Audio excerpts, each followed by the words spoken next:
Hello, welcome to an episode of Macarious Meanderings, where I tinker around with an idea, see where it goes, and try to make some sort of point out of all of it. So, the latest Star Wars movie came out, The Last Jedi. Everybody's buzz about it, everybody's gonna see it, except for right now, not a lot of people are seeing it now.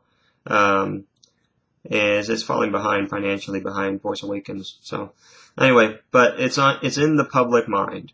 It's everywhere. And yeah, I went and saw it. I saw it once. Yeah, it wasn't that good. Um, and even if you put all the in-your-face political stuff aside, I'm sorry, when you basically Scooby-Doo most of the movie, where the premise of the movie is they're running out of gas in space, that's just so bad. That's just terrible. So the fact that the Force Awakens, The Last Jedi has come out, leaves me with the same question that I had when Force Awakens came out, which I have been thinking of ever since, and now I think I finally have some kind of an answer. So I'm going to kind of just basically spell that out. So, okay, the question is, why do people flock to new Star Wars movies like it's the Ark of Salvation, like it is the last thing to do on Earth, it is the only meaningful thing to do? Why do people just go nuts and go see the new Star Wars movie, and then if they like it, they really love it, or if they hate it so much it's like Satan incarnate?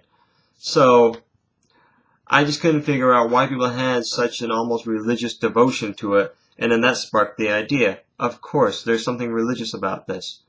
So I need to preface this. I'm an Orthodox Christian, and so I'm looking at this from the Orthodox lens, not the, well, non-Orthodox lens, I guess. So, let's get started. For real, honestly. I mean it this time. So I'm an Orthodox Christian. Okay. Orthodox Christianity versus Star Wars is very interesting. Orthodox Christianity has a great deal of beauty, wonder, and spiritual savor. It is extremely deep. The Philokalia is a series of spiritual texts that I can only read a paragraph a day. The good news is the paragraphs are numbered, so I don't have to, I can bookmark myself on whichever numbered paragraph I'm on, which is great, because that you can only read so much of that. And if you have never read Orthodox text before, you don't read the Philokalia. It is too dense. I've only started the Philokalia after reading spiritual literature for quite some time now, where I actually feel like I can kind of get a grip on what's going on.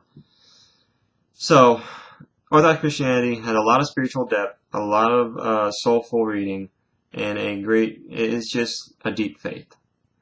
Then I looked at Star Wars, and I thought, why do people like Star Wars so much? Well, I'm an Orthodox Christian, so I have all this beauty, this wonder, spiritual beauty and spiritual wonder, and all that stuff.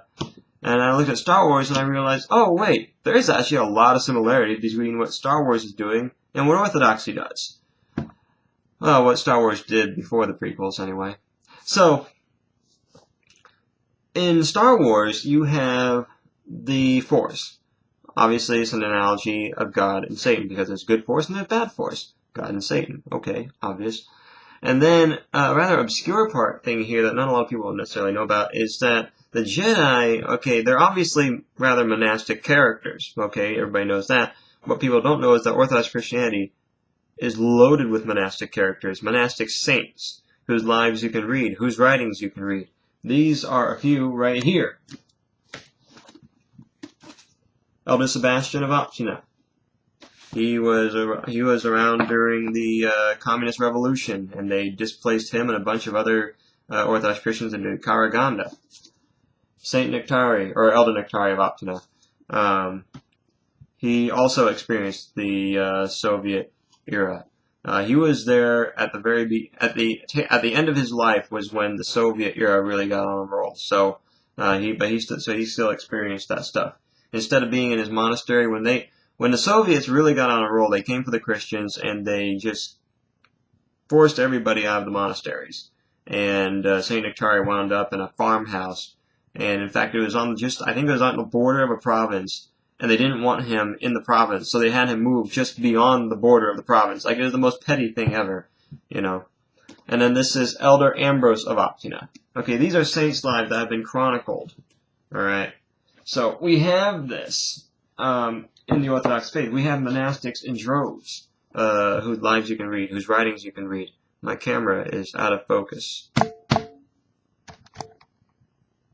Hello, camera. Okay, I think it's back in focus. Alright, there we go. So, we have all of that.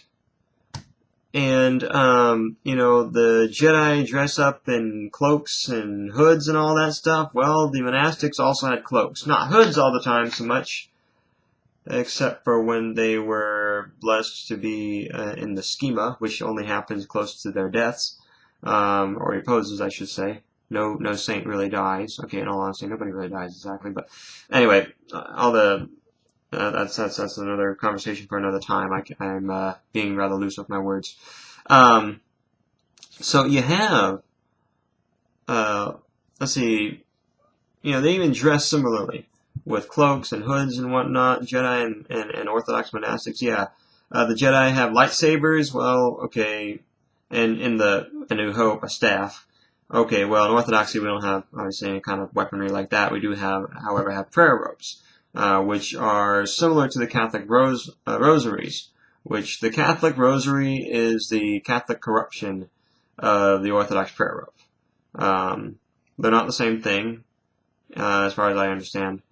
And really, you know, using a prayer robe is a way of, essentially, I guess you could look at it as concentrated prayer, where it helps you to focus on praying, and that does fight Satan. So, I guess we do have our own kind of, well, you know, yeah, we do have our own weapon. It's not a lightsaber, but it fights Satan and demons and the bad guys and stuff. So yes, we have our own lightsabers. They're called prayer robes. Staves, yeah, we actually do have, monastics do use staves, like Obi-Wan did in A New Hope. Like Gandalf does, like every wizard in existence ever had. I also believe that wizards are the pagan fantasy corruption of Orthodox monastics. And, you know, there's just so much similarity between Star Wars and Orthodoxy. It got me, I suddenly realized, you know, the sense of wonder and beauty and spiritual savor that you get in Orthodox Christianity is reflected in a shallow sense in Star Wars, the original trilogy. And sort of in the prequel trilogy, there's no sense or wonder or beauty in the prequel trilogy or the new movies, I'm sorry. But that's what I saw, was that Orthodoxy and Star Wars have a great deal in common, and I think that's why people go to see the Star Wars movies and cherish them, the good ones, as much as they do, and hate them as much as they do when they don't work out very well. Because I think for a lot of America, it is more or less a religious appreciation on a certain level. Because you have to look at all the other Christian denominations outside of Orthodoxy, Catholicism, Protestantism, Baptists, etc., Presbyterians, and weird things like Mormonism, where I don't even know what's going on. Very nice people, the Mormons that I've met, but I still don't know exactly. Their faith is weird, man. So you look at that, and I was thinking, they don't have that spiritual savor. They don't have the spiritual depth or wonder or beauty that Orthodoxy does. Everything outside of every other Christian faith outside of Orthodoxy is very watered down, very basic, and there's just not a whole lot there. So, you know, when you don't have that sort of thing in your own Christian faith, which is supposed to be your way of life, when your way of life does not have wonder and beauty of any real depth, you're gonna go looking at other places. What ends up happening, I think what ends up happening is they look for it in fiction, in books, if you're a reader, so like Lord of the Rings, fantasy, C.S. Lewis, all that sort of stuff, okay. Some science fiction, depending on who you read and what they write about. And then other people, maybe if you like movies, you're gonna see that in Star Wars and Lord of the Rings movies. You know, things like that. So that's why I think fans are so passionate about Star Wars, because of the old joke, everybody wants to be Orthodox, they just don't know it yet. So, That's what I see happening in America. That's why I think everybody loves Star Wars as much as they do, is because they want that spiritual depth, they want the beauty, they want the wonder. They can't find it in their way of life, they're gonna find it someplace else. Star Wars. Me, I'm Orthodox. I have all of that already, so Star Wars is just like, it's fun. I think the last time I saw the original trilogy was like 10 years ago, 7 years ago? 8 years ago? I don't even remember now exactly. But it's just not that important to me. I'm fine with being happy with the original trilogy. I don't care. It's good. I like it. But, I mean, would I be willing to sell it if I, like, needed money or something? Yeah, I'd be fine with selling it and making money off of it. Or, I mean, yeah, it's just not that important to me. I'd be fine with getting rid of it. That's my main point. I'd live happily without Star Wars. That's what I'm trying to say. Anyway, so that's my meandering of why people love Star Wars, why I don't, and why I'm gonna guess a lot of Orthodox people don't care for it as deeply as the rest of America. Anyway, that's my meandering. I hope you got something out of this. I know I did, mostly because I was doing all the thinking and talking. So you have a good day, and I'm gonna continue with mine. Yeah.